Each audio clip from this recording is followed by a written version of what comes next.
আসসালামু আলাইকুম বন্ধুরা, কেমন আছেন সবাই? আশা করি সবাই ভালো আছেন, সুস্থ আছেন। আলহামদুলিল্লাহ, আমরাও খুব ভালো আছি, সুস্থ আছি। সোনালী রান্নাঘর অ্যান্ড ব্লগ চ্যানেলে আপনাদের প্রত্যেককে স্বাগত জানাই। আজকে আমি আপনাদের সঙ্গে এমন একটা রেসিপি শেয়ার করতে চলেছি, যেটা ঘরে থাকা উপকরণ দিয়ে তৈরি হয়, আর ছোট থেকে বড় সবাই কিন্তু খেয়ে প্রশংসায় পঞ্চমুখ হয়ে যাবে। আর মেহমানদেরকে দিলে তো কোনো কথাই নেই। আর এটা দেখতে পাচ্ছ কতটা কালারফুল হয়েছে, কতটা সুন্দর লাগছে। দেখতে যতটা সুন্দর লাগছে, খেতেও কিন্তু তার থেকে দ্বিগুণ টেস্টি এই রেসিপিটা। আর এটা একদম ঝরঝরা হয়েছে, দেখিয়ে দিচ্ছি দেখুন। তো বেশি কথা না বলে চলুন মূল রেসিপিতে যাওয়া যাক। তো এই রেসিপিটা তৈরি করার জন্য আমি প্রথমেই কড়াইয়ে তেল নিয়ে আমি খুব বেশি ছোটও না, খুব বেশি মোটাও না, মিডিয়াম সাইজে আলু কেটে নিয়েছি। আলুগুলোকে ধুয়ে ভাজতে দিয়ে দিয়েছি। আলুতে আমি এখানে একটু কালার ব্যবহার করেছিলাম, সেটা স্কিপ হয়ে গেছে। তো আলুগুলোকে ভালোভাবে লাল লাল করে ভেজে আমি তুলে নিচ্ছি। সমস্ত আলুকে কিন্তু ভালোভাবে ভেজে নিতে হবে। তো ভালোভাবে ভাজা হয়ে গেছে, এখন ওই তেলেই কিন্তু আমি চিকেনটাকে ভেজে নেব। তো চিকেনটাকে ধুয়ে জল ঝরিয়ে রেখেছিলাম, এখন আমি কড়াইয়ের মধ্যে দিয়ে দিলাম। দিয়ে এখানেও কিন্তু আমি একটু কালার ব্যবহার করব। এখানে আমি হলুদ ব্যবহার করব না, তো তার জন্য এই কালারটা ব্যবহার করেছি। এটাকে পাতরং বলে, জাফরান বলে, অনেকে অনেক রকম নামেই চেনে। তো ওইটা দিয়ে আমি এটা কালারফুল করব, তার জন্য কিন্তু আমি ওইভাবে দিয়েছি। আপনারা চাইলে প্লেন রাখতে পারেন। তো এটা আমি ভাজতে দিয়ে দিলাম, আর পাশে একটা পাত্র বসিয়ে দিয়েছি। এখানে আমি ভাতটা রেডি করব তার জন্য। তো প্রথমেই আমি ঘি দিয়ে দিলাম কড়াইয়ে। আর এই ঘিটা কিন্তু আমি তখনই তৈরি করেছি, একদম ফ্রেশ গাওয়া ঘি। তো তারপরে আমি চালটাকে আগে থেকে ধুয়ে ভিজিয়ে রেখেছিলাম। আর এটা আমি নর্মাল চালে তৈরি করছি, আপনারা চাইলে কিন্তু বিরিয়ানির চালে বা আতপ চালে তৈরি করতে পারেন। তো এদিকে আমি চালটা ভাজতে দিয়েছি অল্প আঁচে, আর এদিকে মাংসটাকেও ভালোভাবে ভেজে নিচ্ছি। তো মাংসটা আমার ভাজা কমপ্লিট হয়ে গেছে, এখন আমি মাংসটাকে তুলে নিচ্ছি। মাংসটা তেল ঝরিয়ে তুলে নিয়েছি। তারপরে এখানে আদা, রসুন, পেঁয়াজ, গোটা জিরা সব কিছুই একসঙ্গে পেস্ট করে রেখেছিলাম, সেই পেস্টটা আমি দিয়ে দিলাম। দিয়ে ভালোভাবে নাড়াচাড়া করে তেলের সঙ্গে মিক্সড করে নিলাম। দেখতেই পাচ্ছেন, এদিকে আমি মিক্সড করে নিলাম, আর এদিকে কিন্তু আমার চাল ভাজা হয়ে গেছে। একবার করে এদিকে ভাজছিলাম, কারণ অনেক দেরি হয়েছিল রান্নাটা করতে, তার জন্য আমি দুই সাইডে চাপিয়ে দিয়েছি। তো দুইভাবেই আমি রান্নাটা করে দেখাচ্ছি, দুই সাইড দিয়ে আমার চালটা যখন ভাজা হয়ে গেছে, তখন আমি এখানে জলটা দিয়ে দিয়েছি। আপনারা চাইলে গরম জল দিতে পারেন, আমি নর্মাল জলটাই দিয়েছি। এখানে যতটা চাল নেবেন তার থেকে ডবল জল দিলেই কিন্তু পারফেক্ট হবে। এদিকে আমি দিয়ে দিলাম দারচিনি আর এলাচ। দারচিনি এলাচ দিয়ে এখানে আমি দিয়ে দিলাম লঙ্কা গুঁড়ো 1 চামচ পরিমাণ দিয়ে দিলাম। এখানে যেহেতু আলু আর মাংস দুটোই কষবো, তার জন্য 1 চামচ পরিমাণ দিয়ে দিয়েছি। আর এখানে জিরা ধনিয়ার পাউডার দিয়েছি 1/2 চা চামচ পরিমাণ, কারণ এখানে আমি গোটা জিরা আর গোটা ধনিয়া ব্যবহার করব। দিয়ে আমি ভালোভাবে নাড়াচাড়া করে দিয়েছি। এখন আমি এর মধ্যে গোটা জিরা আর গোটা ধনে আমি দিয়ে দিলাম। এটা কাঁচা অবস্থায় আছে, আপনারা চাইলে টেলে নিয়ে ভেজে মানে গুঁড়া করেও দিতে পারেন, কিন্তু আমি গোটা অবস্থায় দিয়ে দিয়েছি। তারপরে এখানে আবার কালারটা অ্যাড করেছি, যেহেতু আমি হলুদ দেবো না, তাই কালারটা দিয়েছি একটু, যাতে কালারফুল হয় দেখতে, তার জন্য কিন্তু আমি এইভাবে করেছি। সব সময় একই রকম খাবার কিন্তু ভালো লাগে না, কোনো সময় একটু আলাদাভাবে রান্না করলে ভালোই লাগে খেতে। তো আমি একটু আলাদাভাবে রান্না করতে চেয়েছিলাম, তো আমি বুঝতে পারিনি যে এতটা টেস্টি হবে। অনেকটা টেস্টি হয়েছিল, তো তার জন্য তোমাদের সঙ্গে শেয়ার করে দিলাম। তো এখানে আমি 2 চামচ লবণ দিলাম, কারণ এখানে মাংস আর আলুর জন্য 2 চামচ লবণ দিলাম।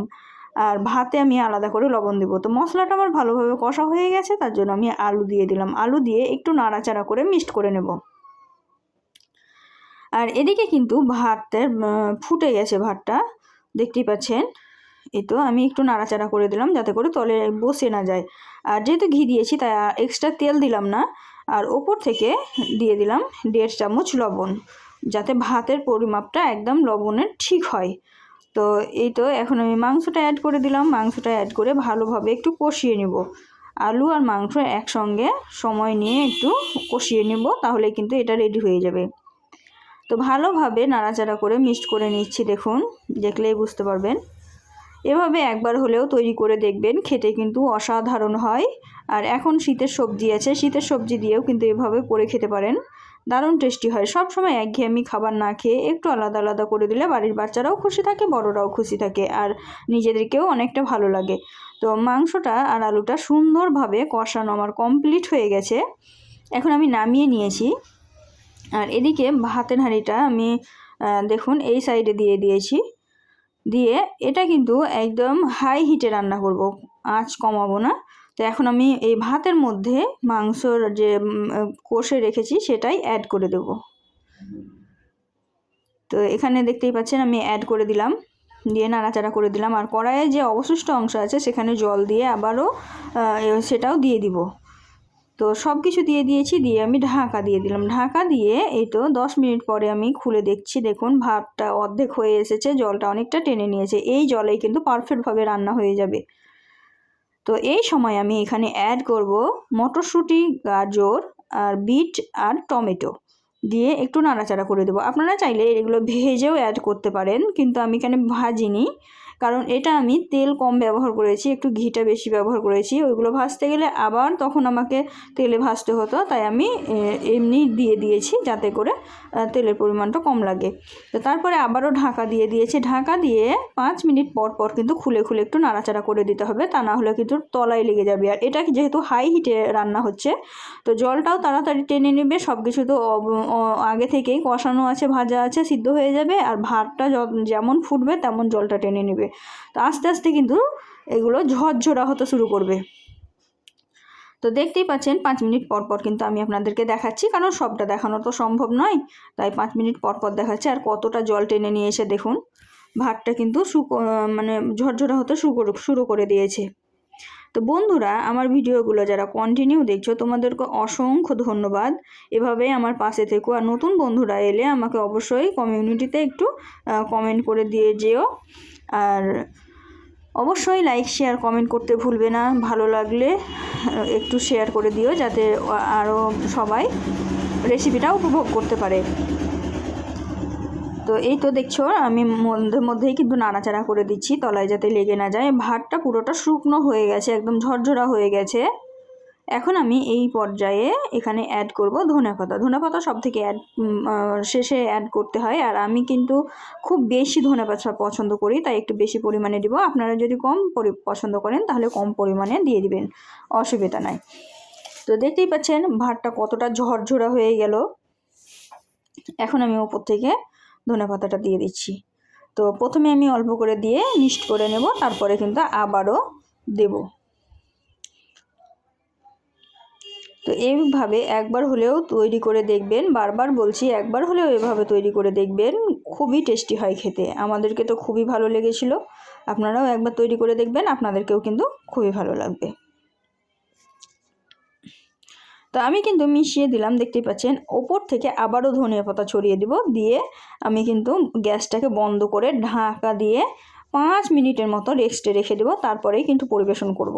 তো এটা একদম পারফেক্ট হয়েছে। আমি যা কিছু মশলা দিয়েছি সব কিছুই একদম পারফেক্ট হয়েছে। তা আপনারা কম বেশি একটু নিজেদের মতো বুঝে নেবেন, তাহলেই হবে। এই তো ওপর থেকে আবারও ধনিয়া পাতা দিয়ে দিলাম, দিয়ে একটু নাড়াচাড়া করে দিচ্ছি।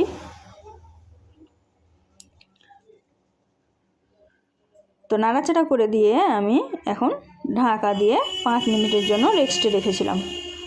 5 মিনিট রেস্টে রেখে তারপরে আমি আপনাদেরকে দেখাচ্ছি যে কেমন হয়েছিল।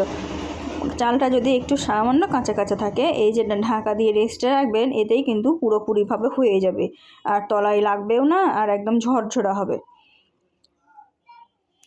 তো এটা কিন্তু আমার একদম কমপ্লিট। এখন আমি এটাকে ঢাকা দিয়ে রেখে দেব।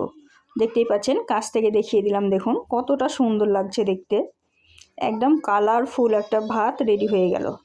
তো জানি না আপনারা এটাকে কী নামে ডাকবেন, চিকেন খিচুড়ি নাকি তেহেরি নাকি বিরিয়ানি, আমি নিজেই জানি না, একটু অন্যভাবে রান্না করেছিলাম।